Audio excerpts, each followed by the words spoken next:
আসসালামু আলাইকুম ভিউয়ার্স, আশা করি সকলেই ভালো আছেন।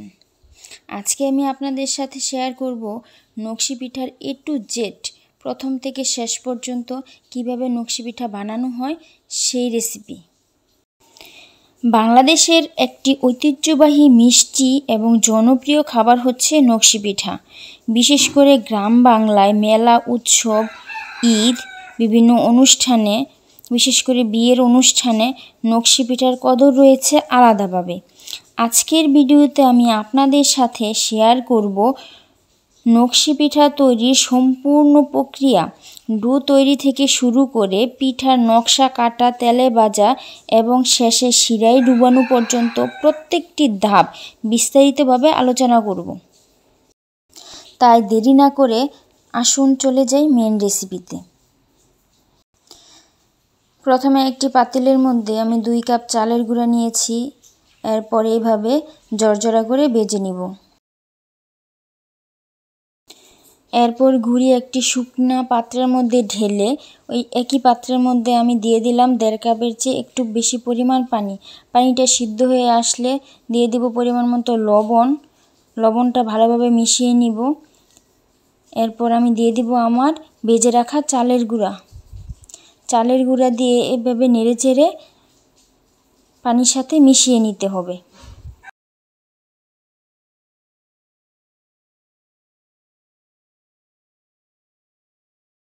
এরপর চুলার আঁচ বন্ধ করে ঢাকনা দিয়ে ঢেকে 5 মিনিট রেখে দিব। 5 মিনিট পর আমি একটি থালার মধ্যে ঢেলে নিব।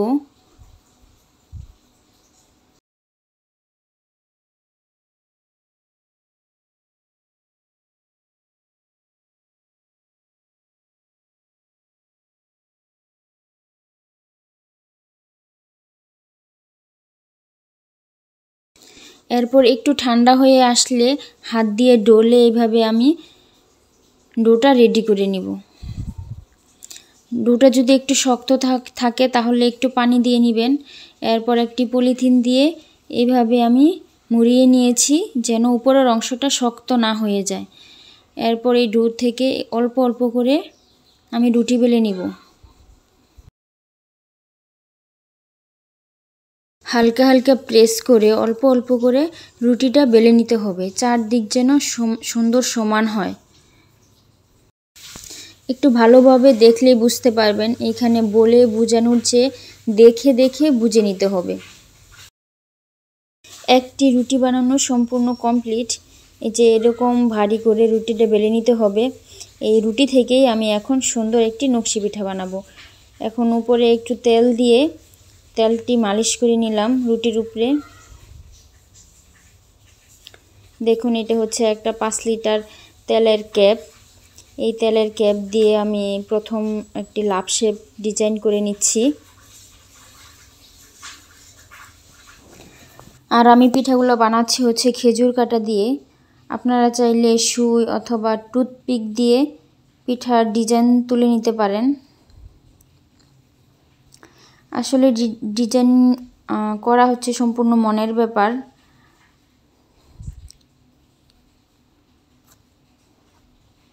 এটা হচ্ছে একটা ললিপপের কাঠি।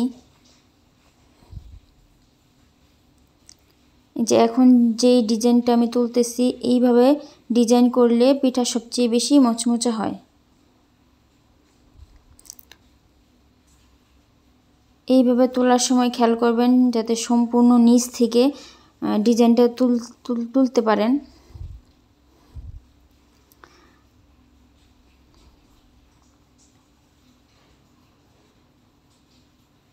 এরপর আমি আরেকটি ডিজাইন করে নিচ্ছি, খুব সহজ, দেখলেই পারা যাবে।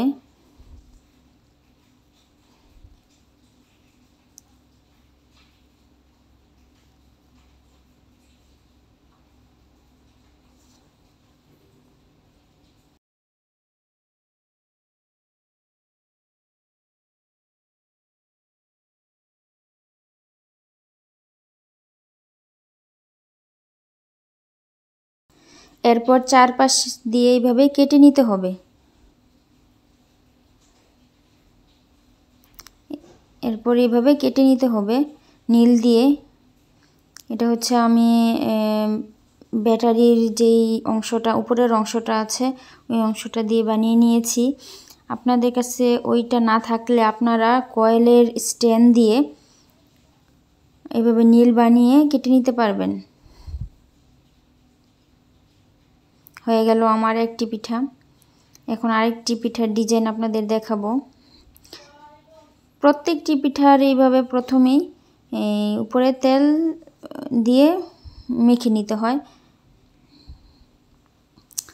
এখন একটি ওষুধের যে একটা ক্যাপ পরিমাপ করে যে ওষুধটা খায় সেই ক্যাপ দিয়ে আমি ডিজাইন করে নিচ্ছি।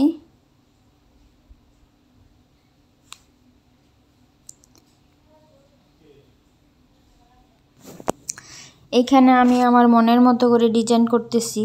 আপনারাও আপনাদের মনের মতো করে ডিজাইন করবেন বা এরকম ডিজাইনও এঁকে নিতে পারেন।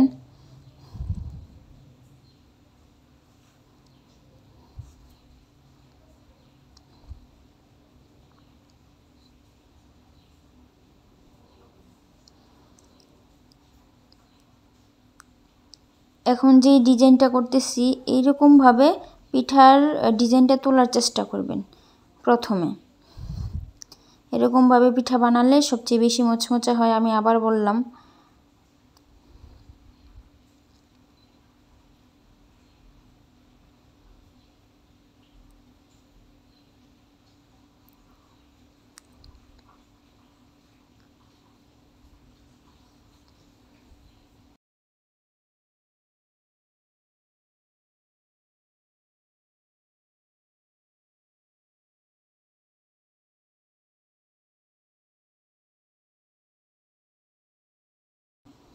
এরপর আবার এইভাবে কেটে নিচ্ছি।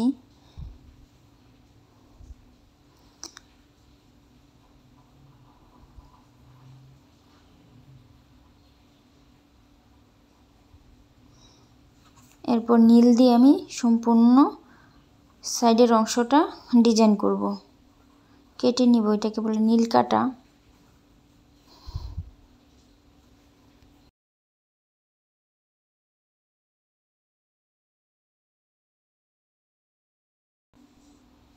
এই পিঠাটাও প্রায় শেষের দিকে, শেষ হয়ে গেল বানানো। এরপর আমি আরেকটি ডিজাইন দেখাবো, আর আপনারা প্লিজ জানাবেন কোন পিঠাটা সবচেয়ে বেশি সুন্দর হয়েছে। এবার বানাবো হচ্ছে আমি কোকা কোলার ক্যাপ দিয়ে আরেকটি পিঠা।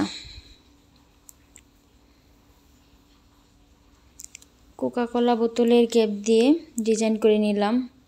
এরপর খেজুর কাটা দিয়ে ডিজাইন করছি।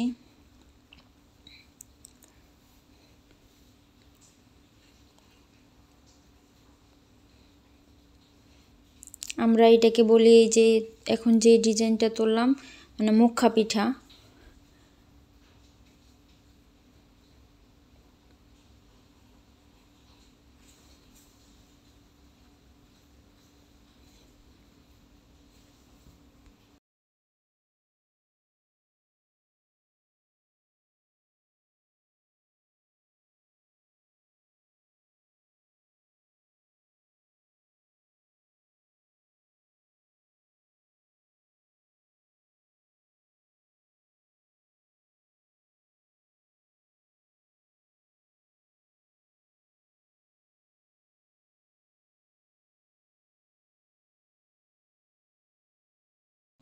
প্রথমে আপনারা এইভাবে গোল ডিজাইনের পিঠা বানানোর চেষ্টা করবেন।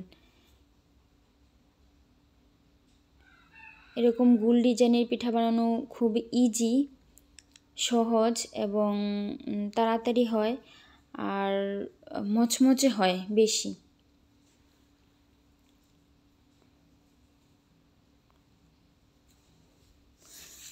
আবার চারপাশ কেটে নিলাম।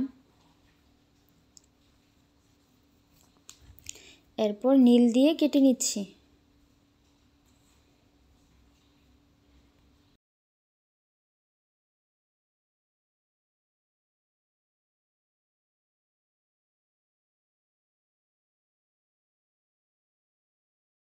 তিন নাম্বার পিঠা বানানো কমপ্লিট। প্লিজ আপনারা সবাই জানাবেন কোন পিঠাটা সবচেয়ে বেশি সুন্দর হয়েছে। এখন চলে যাব 4 নাম্বার পিঠাতে। প্রত্যেকটা পিঠার মধ্যে এইভাবে তেল দিয়ে নিতে হবে। উপরে তেল দিয়ে নিলে পিঠা বানাতে খুব মানে ইজি হয়, সুন্দর হয়, ডিজাইনগুলো খুব দেখতে সুন্দর দেখা যায়। এখন আমি আরেকটা ডিজাইন করব। এটা হচ্ছে যে গ্রাম বাংলায় যে কুলা সেই কুলা শেপের ডিজাইন। এই ক্যাপটা হচ্ছে কোকা কোলা বোতলের যে ছোট ক্যাপের যে বোতলটা থাকে, ওই বোতলের ক্যাপ দিয়ে সুন্দর করে একটি ডিজাইন করে নিলাম। এখন ডিজাইনটা তোলার পালা। এই যার একটা ডিজাইন, এইভাবে ডিজাইন তুললেও পিঠা মচমচে হয়। তবে সবচেয়ে বেশি মচমচে হয় যে ওই রকমভাবে পিঠা ডিজাইন তুললে। আমরা যখন ছোটোবেলা পিঠা বানানো শিখেছিলাম তখন ওই রকমভাবেই ডিজাইন তোলা শিখেছি। এরপর আস্তে আস্তে এরকমভাবে নিজেরাই শিখে নিয়েছি।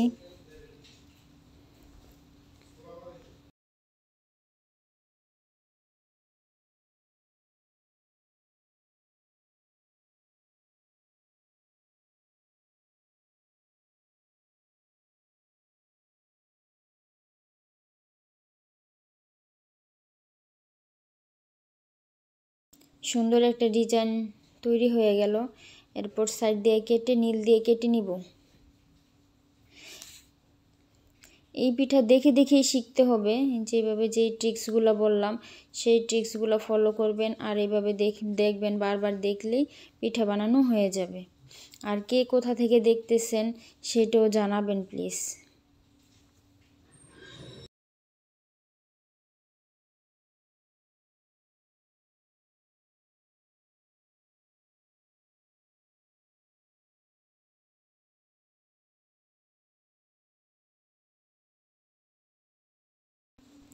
চার নম্বর পিঠা ডান। এরপর চলে যাব 5 নম্বর পিঠাতে। এখন একটি বুইমের ক্যাপ দিয়ে আমি আরেকটি পিঠার ডিজাইন করে নিলাম। আপনারা যখন প্রথম পিঠা বানাবেন এই যে এরকম বুইমের ক্যাপ বা বোতলের ক্যাপ দিয়ে ডিজাইন করবেন।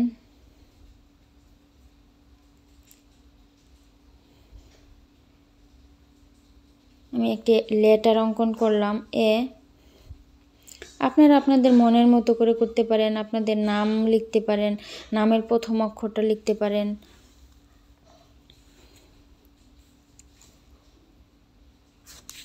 এইভাবে খেজুর কাটা দিয়ে সুন্দরভাবে ডিজাইনগুলো তুলে নিচ্ছি।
এখন আমি 6 নাম্বার পিঠার ডিজাইন তৈরি করব। এটাকে বলে মুখা পিঠা। এভাবে ক্যাপ দিয়ে মুখা দিয়ে আমি চারদিকে সুন্দর করে ডিজাইন করে নিচ্ছি। এই পিঠা খেতেও খুব মচমচে হয়, যেহেতু উপরের দিকে সুন্দরভাবে তোলা হয়। যত সুন্দরভাবে উপরের দিকে তুলবেন তত বেশি মচমচ হবে।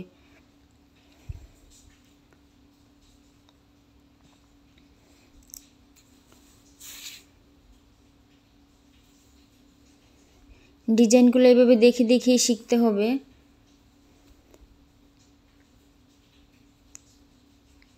আর খেজুর কাটা নিলে একটু শক্ত ধরনের খেজুর কাটা নেওয়ার চেষ্টা করবেন, তাহলে ডিজাইনগুলো খুব সুন্দরভাবে তুলতে পারবেন।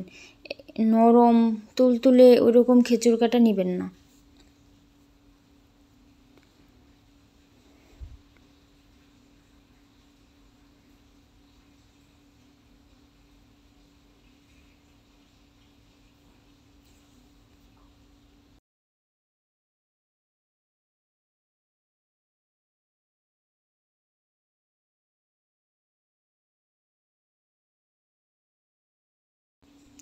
এরপর আমি কিছু পাতা এঁকে নিচ্ছি।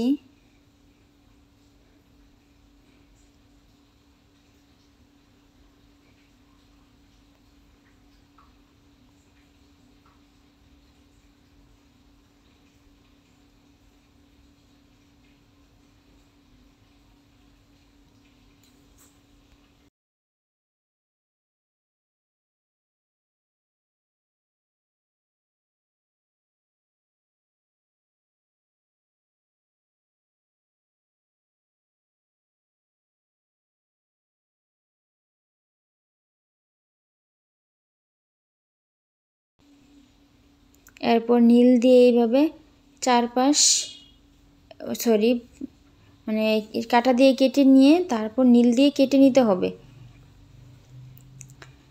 এইটাই আমার হচ্ছে লাস্ট পিঠা।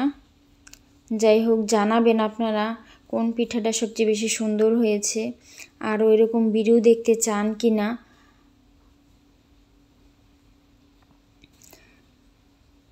এইখানে এই যে সবগুলা পিঠা একত্রে রাখা হলো।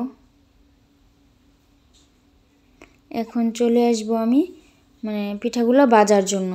প্রথমেই যখন আপনারা বুঝবেন না যে পিঠাটা দিব কি দিব না তেলের মধ্যে, তখন অল্প একটু মানে ডো থেকে নিয়ে চেক করে নেবেন তেলটা এসেছে কিনা। এরপর আস্তে আস্তে পিঠাগুলো এইভাবে দিয়ে নেড়ে চেড়ে ভেজে নিতে হবে। প্রথম দেওয়ার সাথে সাথেই নাড়াচাড়া করবেন না, একটু সময় পরে একটু শক্ত হওয়ার পর এভাবে নেড়ে দিবেন।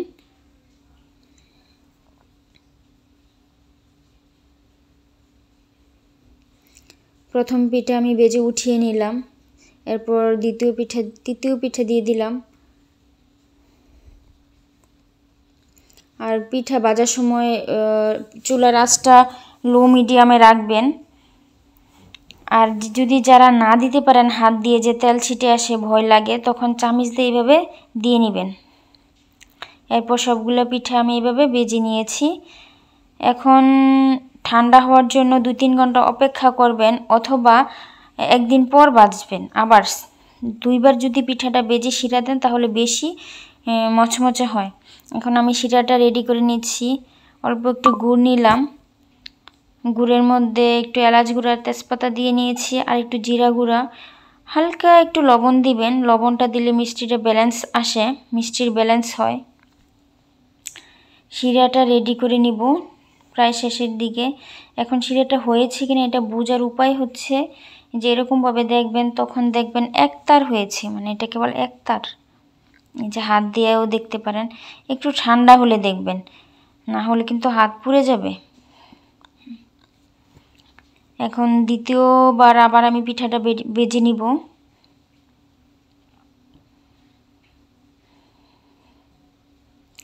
দ্বিতীয়বার যখন পিঠাটা তেলে ভাজবেন তখন পিঠার কালারটা আরেক রকম হয়ে যাবে। এই যে হয়ে গেছে, এটা দেখে দেখেই বোঝা লাগবে, বুঝতে হবে। প্রথম দেখে নিজেকে ভুতভুত যেটা বের হচ্ছে এটা বেশি বের হবে, দেওয়ার পর আস্তে আস্তে যখন হয়ে যাবে তখন এই ভুতভুত একটু কম, মানে ওরকমভাবে হবে না। তারপরে যেভাবে এক এক করে শিরা দিয়ে নিলাম।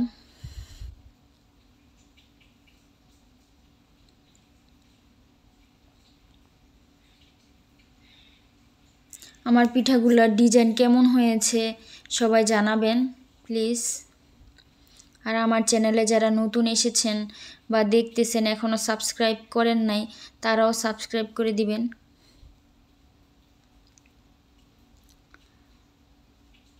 প্রত্যেকটি পিঠা আমার এইভাবে ভাজা হয়ে গেল। সবাইকে ধন্যবাদ।